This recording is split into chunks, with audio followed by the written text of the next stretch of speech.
안녕하십니까. 비트코인 호돌루입니다. 오늘 영상에서는 비트코인 현상에 대해서 한번 살펴보려고 합니다.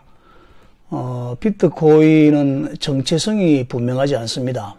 그렇기 때문에 이것이 화폐냐, 가치 저장 수단이냐, 교환의 매개 수단이냐, 자산의 이동 수단이냐, 탈세와 자금 세탁 그리고 상속 정렬을 위한 수단이냐, 마약, 매춘, 밀수와 같은 지하 경제를 위한 돈이냐, 같이 용도에 따라 분류를 하시는 관점과 한편으로는 경제학적 현상이냐, 문명사적 현상이냐, 정치적 현상이냐, 지정학적 현상이냐, 사회문화적인 현상이냐, 인문학적인 철학적인 현상이냐, 이데올로기적인 현상이냐와 같이 존재의 의미에 따라 분류하시려는 관점이 있을 수도 있습니다.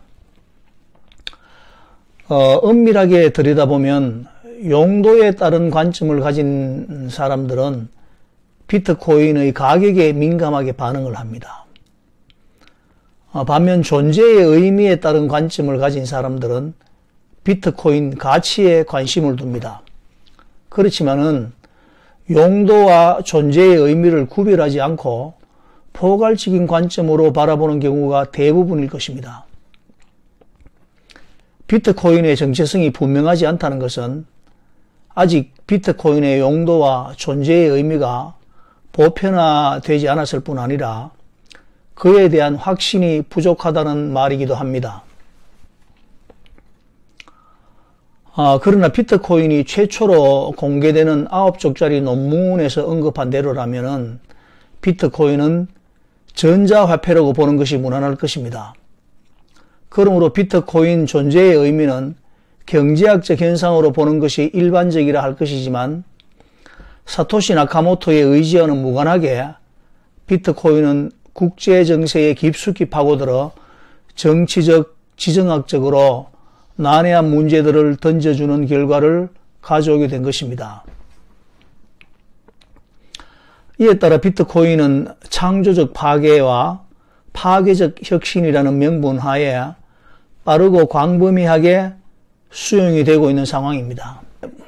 모든 재화의 가치는 생산에 투입된 노동량에 비례하는 것이다.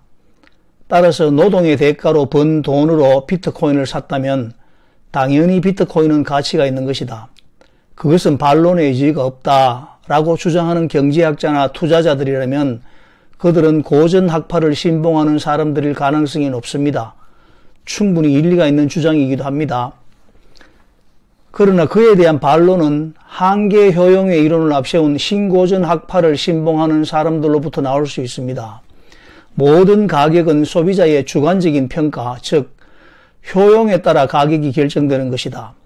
아무리 많은 노동량이 투입된 재화여도 소비자가 효용을 느끼지 못하고 사주지 않는다면 제값을 받지 못한다라고 주장을 하는 것입니다. 그러므로 본 적도 없는 비트코인은 내재 가치가 없다라고 목소리를 높이는 것입니다. 이 또한 일리가 있는 주장일 것입니다. 케인즈 학파의 영향을 받은 경제학자나 투자자라면 시장이 스스로 작동해서 균형을 이룬다는 자유방임주의는 인정할 수 없고 인정해서도 안 된다라고 말할 것입니다. 그러므로 당연히 정부가 적극적으로 나서서 유효 수요를 창출하거나 공급을 제한해야 할 것이다라고 소리를 높일 것인데 역사적으로도 1920년대 이후 불어닥친 불황과 공황 국면에서 이러한 정책은 상당히 유효했고 정부 주도 경제도 효과가 있었기 때문에 그들은 비트코인을 인정하기보다 국가 주도의 CBDC라는 비트코인 대치물을 만들고 있는 것입니다. 그러나 1970년대에 불어닥친 오일 쇼크는 케인즈 학파가 그 해결책을 내놓지 못했습니다.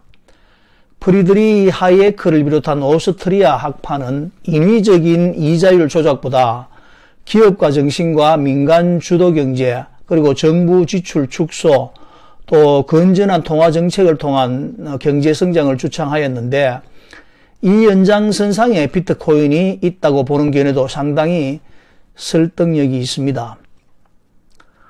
이런 주장들이 대립하는 가운데 노벨 경제학상을 수상한 밀턴 프리드먼 교수는 경제학을 학파로 나누는 것은 무의미한 것이다, 이렇게 주장을 합니다.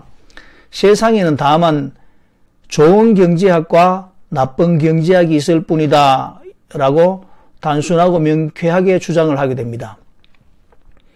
이처럼 오스트리아 학파와 고전주의 신봉자들은 비트코인의 출현과 그 가치에 대하여 절대적인 신뢰를 보이는 반면에 케인즈 학파와 신고전주의 신봉자들은 비트코인을 무가치한 것으로 또 혹은 정부의 규제를 근거로 신뢰하지 않는 입장을 내세우는 가운데 비트코인은 15년간의 시간을 지내오고 있는 것입니다. 자, 여러분, 저는 나름대로 객관적인 관점으로 비트코인 현상을 정리해 보았습니다. 비트코인은 이제 어떤 운명을 맞이할 것 같으신가요? 저의 비트코인에 대한 주관적인 관점은 오스트리아 학파와 고전주의 신봉자들 편에 있습니다. 100번을 양보해서 밀턴 프리드먼 교수의 주장을 따라 세상에는 좋은 경제학과 좋은 자산, 나쁜 경제학과 나쁜 자산이 있다고 인정을 하겠습니다. 그렇다면 비트코인은 좋은 자산에 속한 것인가, 나쁜 자산에 속한 것인가라는 질문만 남게 되는 것입니다. 이번 영상에서는 이 질문에 대한 답변을 하지 않겠습니다. 그러나 비트코인 호들러의 모든 영상은 일관되게 이 문제에 대한 답을 찾고 있다는 것을 말씀드리면서 저의 채널을 시간이 나실 때 꼭 한번 시청해 주실 것을 간곡히 부탁드립니다. 영상 끝까지 시청해 주셔서 감사합니다. 비트코인 호들러였습니다.